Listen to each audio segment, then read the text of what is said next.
The Joe Rogan Experience. And I get a call from this Japanese diplomat, and he invites me to lunch. I said, great. We meet at a place on Capitol Hill. And I remember that lunch very well. I remember we talked about Israeli elections, we talked about Turkish elections, and we talked about the Arab-Israeli peace process. And at the end of the lunch, he says to me, and I should add, his English was so bad that we had to do the lunch in Arabic. So he said, what's next for you? And I said, well, I think I'm going to resign soon. I promised Senator Kerry I'd give him 2 years. It's been 2.5. I have 5 kids, and I really need to make some money and put my kids through college. And he goes, oh, no, don't do that. If you give me information, I can give you money. And I said, what the fuck is wrong with you? You have any idea how many times I've made that pitch? Shame on you, cold pitching me like that. And I got up indignantly and I walked out. And I walked, I mean directly without stopping, to the office of the Senate security officer. And I knocked on the door. I went in, I said, hey, I was just pitched by a foreign intelligence officer. And he goes, was it that damn Russian again? And I said, no, it was Japanese. He goes, Japanese? I said, I know, right? He goes, well, no, sometimes they poke around looking for trade information. I said, this didn't have anything to do with trade information. I don't think. I don't know. We didn't even get that far. He said, okay, do me a favor. He said, I've got a standalone computer here that's not connected to the internet. Write it up as a memo, and I'm going to courier it over to the FBI. So I sat there and I wrote the whole thing, blow by blow. The next day he calls me and he says, 2 FBI agents are going to come up and talk to you. And I said, okay. So they come up, I recount the whole lunch, and they said, all right, here's what we want you to do.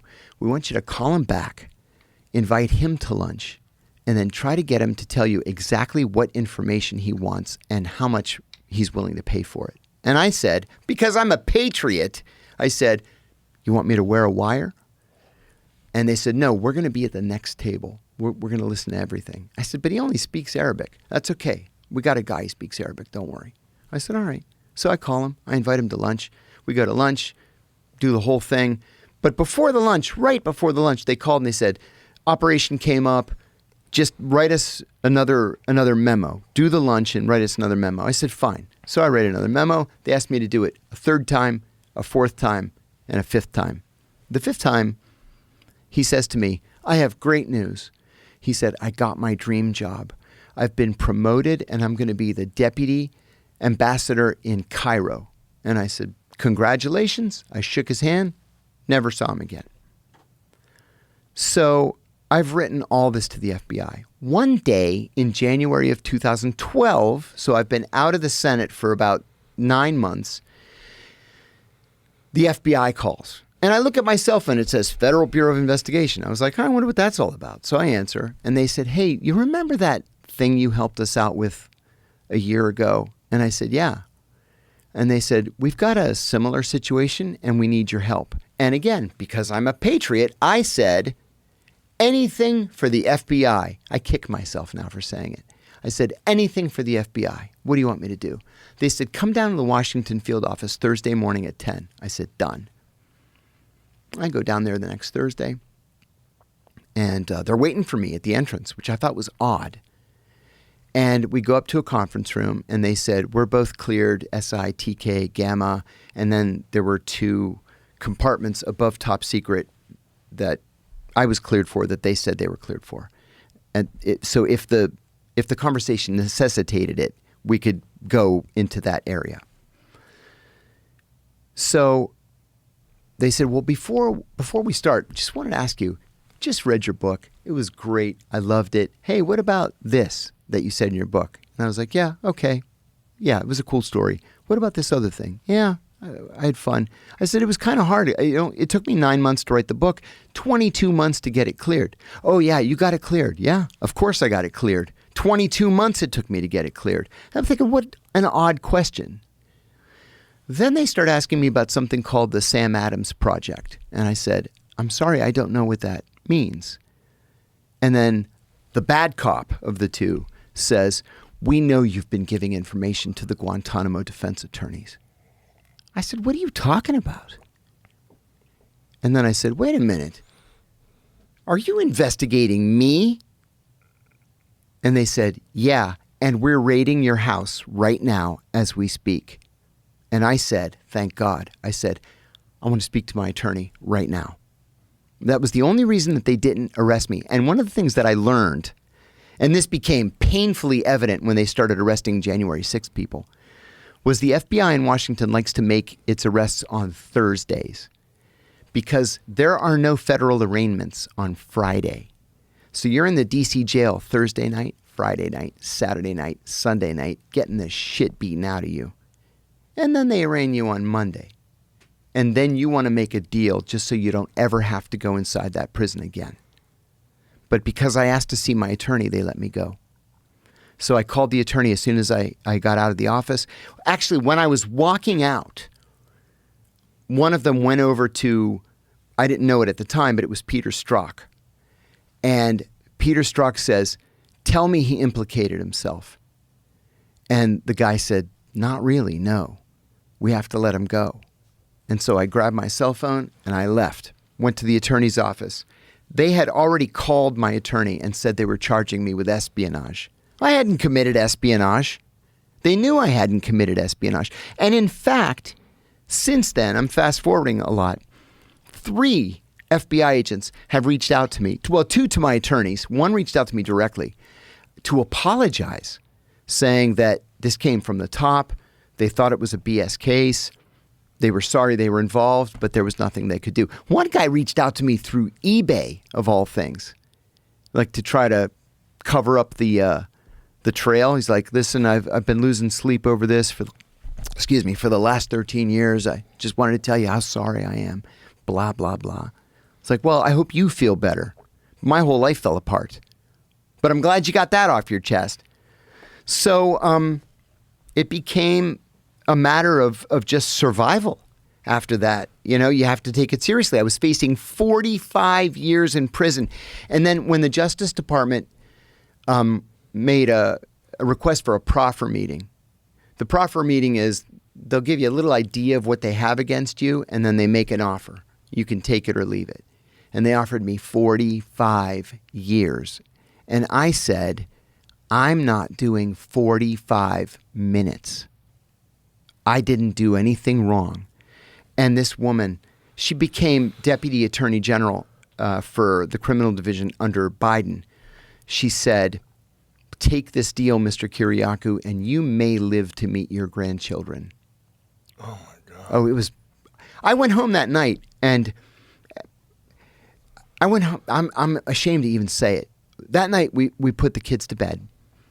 And my wife and I were watching TV, and she said, come on, let's go to bed. And I said, I can't sleep. There's no way I'm going to be able to sleep. And she said, no, come on, let's go to bed. She knew I was going to go down into the garage, turn the car on, and just lay across the back seat. And she said, no, come on. You need to try to get some sleep. And she saved me that night.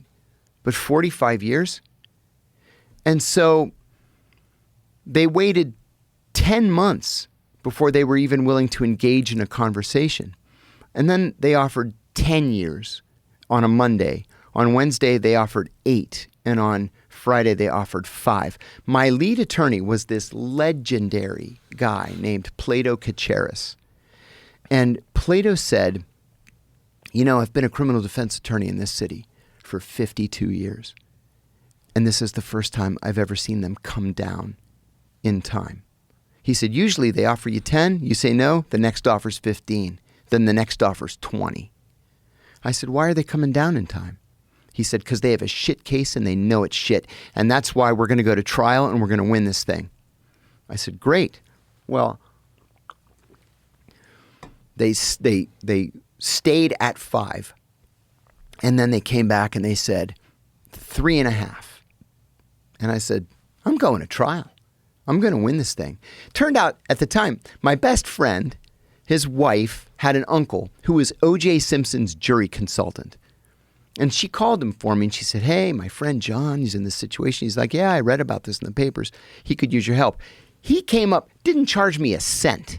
He came up to Washington. We got him a security clearance, and which was another thing. We asked for a security clearance, and then the Justice Department called and said, the White House said Kiriakou's attorneys have enough security clearances. And I said, who at the White House said we have enough security clearances? Well, they had to tell us that it was John Brennan. No more attorneys for Kiriakou. Fisher cut bait. We're like, it's not up to John Brennan to decide if I have enough attorneys. Yeah, they have an unlimited number of attorneys, an unlimited budget. As it turned out, they spent $6 million to put me in prison. Was society really better off spending $6 million to put me in a low-security prison for 23 months? So, in the end, they said, best and final offer, 30 months, you do 23.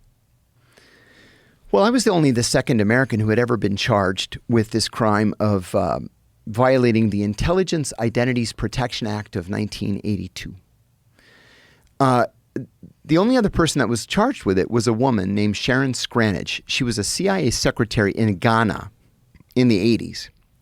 And she was having an affair with a member of Ghana's intelligence service. And in the course of pillow talk, she revealed the names of all of the CIA officers in the station and the names of the sources they were running. And so the Ghanaians executed these guys. Oh, my God. She got 9 months in prison. 9 months. And they offer me 45 years for blowing the whistle on the torture program. So my wife and I stayed up all night, literally all night. And because Sharon Scranage had taken a plea, there was literally no case law. So what we found several things. We found several articles from the Harvard Law Review saying this law is unconstitutional. It violates the First Amendment, and it is prior restraint, right? Like it tells you in advance you can't say X, Y, and Z. But because there was no case law, you couldn't challenge it in court. And I said, well, can't we just appeal the charge and maybe, all the way up to the Supreme Court? And they said, yeah, we can do that post-conviction. And then you're going to be 45 years waiting and hoping that the Supreme Court does the right thing. We can't do that. So I decided by 6 a.m., I'm going to turn it down. I believed in my heart I hadn't done anything right. This was political. It was a vendetta by John Brennan. And Obama, by all accounts, I had friends, of course, who were still working at the agency and working at the CIA or at the White House, and they said that Obama had this Nixonian obsession with national security leaks, and it's because that came from Brennan. Obama was a senator for 2 years. He didn't have any experience doing anything, so he did what John Brennan told him to do. And Brennan said, "You got to crack down on these leaks. They do nothing but embarrass us." So I decided I'm going to turn it down. 6 a.m., I send an email to my attorneys. I had 11 attorneys. I was paying half of them, 5 of them. And then one of them writes back and says, put on a pot of coffee. We'll be at the house by 7. So they come to my house. The 4 main ones came to the house. Plato was the first one in. Now imagine this, like 80-year-old, 6'2", 280-pound, mean old man. He comes in, and I said, good morning, Plato. And he said, you stupid son of a bitch, take the deal. Like that. I said, take the deal? You're the one that told me not to take the deal. You're the one who told me we're going to go to trial and win this thing. And he says, I only told you that to keep your spirits up. Oh, God. And then the second one, his partner, Bob Trout, a sweet gentleman, a Southern gentleman. He says, if you were my own brother, I would beg you to take this deal. And I'm like, what? Now what do I do? And then the third, who is the guy, Mark McDougall, one of the best attorneys I've ever encountered in my life. And the one that I liked and respected the most out of all of them. I liked all of them and respected all of them, but I felt a connection to this guy. He pulls me aside. He was a little bit angry, and he said, you know what your problem is? Your problem is you think this is about justice, and it's not about justice. It's about mitigating damage. Take the deal. And I looked at my wife. She's just like, what are we going to do? So I took the deal. And I got 2.5 years in prison, and they made me do every single day of it.